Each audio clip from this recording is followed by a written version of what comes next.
मुगल दरबार में चहल पहल थी। दरबारियों की भीड़ रंग बिरंगे वस्त्रों में सजी एक भव्य दृश्य प्रस्तुत कर रही थी। हर कोई अपने अपने काम में व्यस्त था, लेकिन एक अजीब सी उत्सुकता भी चारों ओर फैली हुई थी। दरबारी आपस में बातें कर रहे थे। कुछ दरबारी आपस में कानाफूसी कर रहे थे तो कुछ अपने विचारों में खोए हुए थे। हर किसी के मन में एक ही सवाल था, आज बादशाह अकबर क्या नया करेंगे। सब बादशाह अकबर के आने का इंतजार कर रहे थे। दरबार में एक अजीब सी खामोशी थी जो बादशाह के आगमन के साथ ही टूटने वाली थी। दरबारियों की निगाहें दरवाजे पर टिकी हुई थीं। अकबर अपनी बुद्धिमानी और चुनौतियों से प्यार के लिए जाने जाते थे। उनकी हर चुनौती में एक गहरा अर्थ छिपा होता था जो दरबारियों को सोचने पर मजबूर कर देता था। आज भी कुछ ऐसा ही होने वाला था। आज भी कुछ अलग नहीं था। दरबार में वही रौनक थी, वही उत्सुकता और वही इंतजार। लेकिन आज का दिन खास था क्योंकि आज बादशाह ने एक नई चुनौती देने का मन बना लिया था। बीरबल जो अपनी बुद्धिमानी और चतुराई के लिए मशहूर थे, दरबार में सबसे अलग खड़े थे। उनकी आंखों में एक चमक थी जो उनके आत्मविश्वास को दर्शा रही थी। मैंने तुम्हारी तेज बुद्धि की चर्चा सुनी है, बादशाह अकबर ने बीरबल की ओर देखते हुए कहा। दरबार में सन्नाटा छा गया। सब उत्सुकता से सुनने लगे कि बादशाह आगे क्या कहेंगे। दरबार में सन्नाटा छा गया। हर कोई बीरबल की प्रतिक्रिया का इंतजार कर रहा था। बीरबल ने बादशाह की ओर देखा और मुस्कुराए। उनकी मुस्कान में एक आत्मविश्वास था जो उनके बुद्धिमान होने का प्रमाण था। सब उत्सुकता से सुनने लगे कि बादशाह आगे क्या कहेंगे। दरबारियों की आंखों में एक चमक थी जो उनकी उत्सुकता को दर्शा रही थी। हर कोई जानना चाहता था कि आज की चुनौती क्या होगी। बताओ, दुनिया का सबसे बड़ा सच क्या है? बादशाह अकबर ने गंभीरता से पूछा। दरबार में एक बार फिर सन्नाटा छा गया। हर कोई बीरबल की प्रतिक्रिया का इंतजार कर रहा था। अकबर ने चुनौती दी। उनके होठों पर एक शरारती मुस्कान थी। यह मुस्कान दरबारियों को और भी उत्सुक बना रही थी। सबकी निगाहें बीरबल पर टिकी हुई थीं।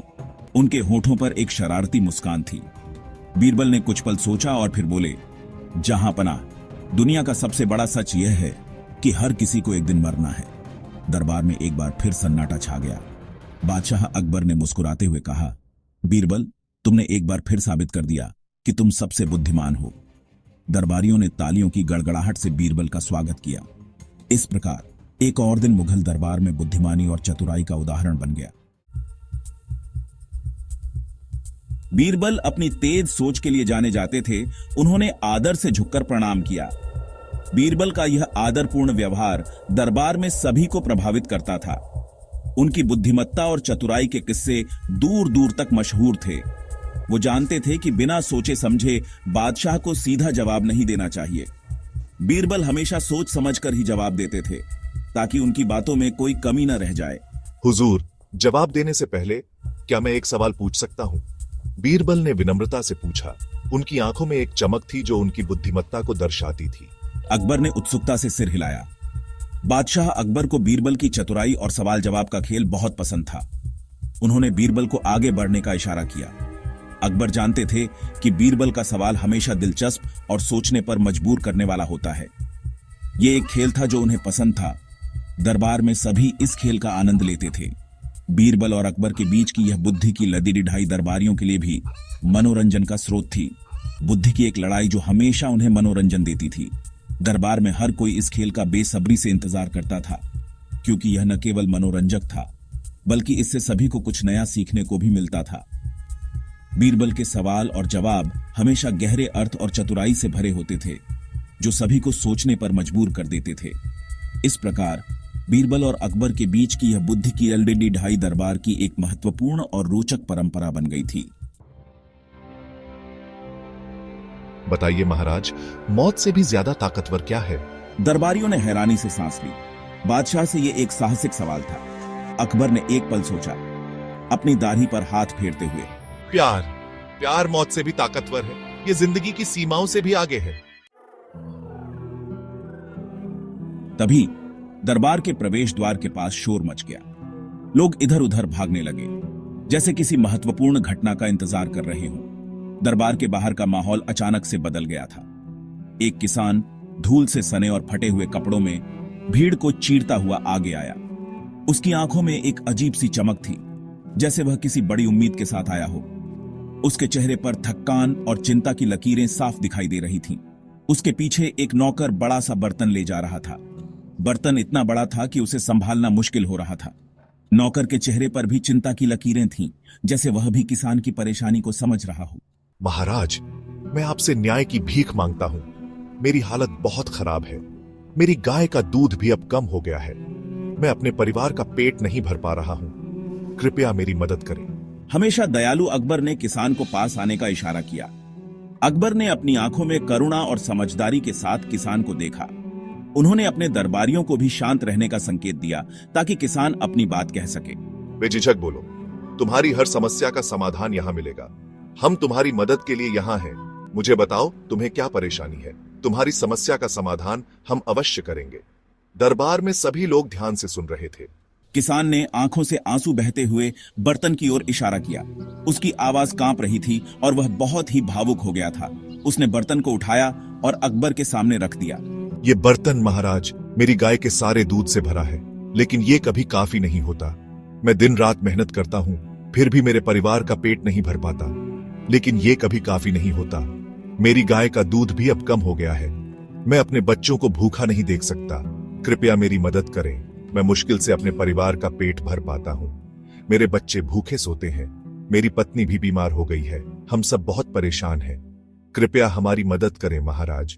अकबर ने गहरी सोच में डूबते हुए किसान की बात सुनी। उन्होंने अपने दरबारियों से सलाह मशविरा किया और फिर किसान की ओर देखा। उन्होंने किसान की समस्या को गंभीरता से लिया और उसे आश्वासन दिया कि उसकी मदद की जाएगी। अकबर ने अपने दरबारियों को आदेश दिया कि किसान की समस्या का तुरंत समाधान किया जाए। उन्होंने कहा कि किसान की गाय के लिए अच्छा चारा और उसके परिवार के लिए भोजन की व्यवस्था की जाए। दरबारियों ने तुरंत आदेश का पालन किया और किसान के लिए चारा और भोजन की व्यवस्था की। किसान की आंखों में आंसू थे, लेकिन इस बार वे आंसू खुशी के थे। उसने अकबर को धन्यवाद दिया और कहा कि वह हमेशा उनका आभारी रहेगा। किसान खुशी खुशी अपने परिवार के पास लौट गया। उसके चेहरे पर संतोष और राहत की झलक थी। उसने अपने परिवार को बताया कि महाराज अकबर ने उनकी मदद की है और अब वे भूखे नहीं रहेंगे। अकबर ने मुस्कुराते हुए किसान को जाते हुए देखा।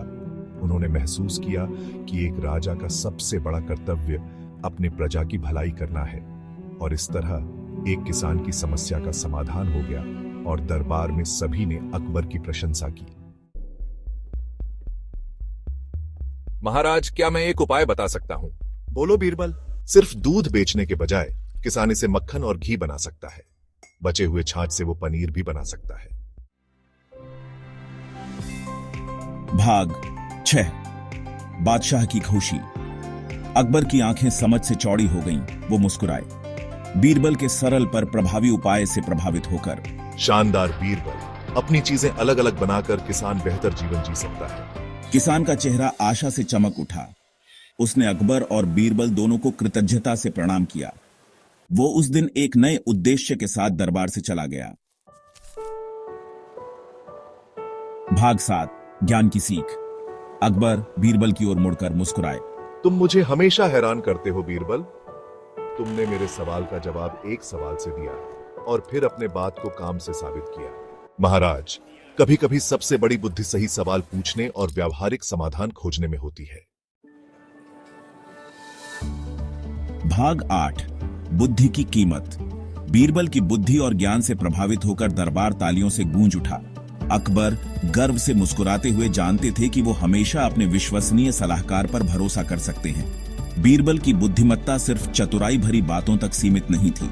ये लोगों को समझने, व्यावहारिक समाधान खोजने और दुनिया को बेहतर बनाने के लिए अपनी बुद्धि का उपयोग करने के बारे में थी। भाग 9। बीरबल की विरासत। बीरबल की बुद्धिमत्ता की कहानी दूर दूर तक फैल गई। वो एक किंवदंती बन गए। उनका नाम ज्ञान और बुद्धि का पर्याय बन गया, और इस तरह बुद्धिमान सलाहकार बीरबल की कहानी आज भी सुनाई जाती है। हमें याद दिलाती है कि असली बुद्धिमत्ता अपने और दूसरों की मदद करने के लिए अपने दिमाग का उपयोग करने में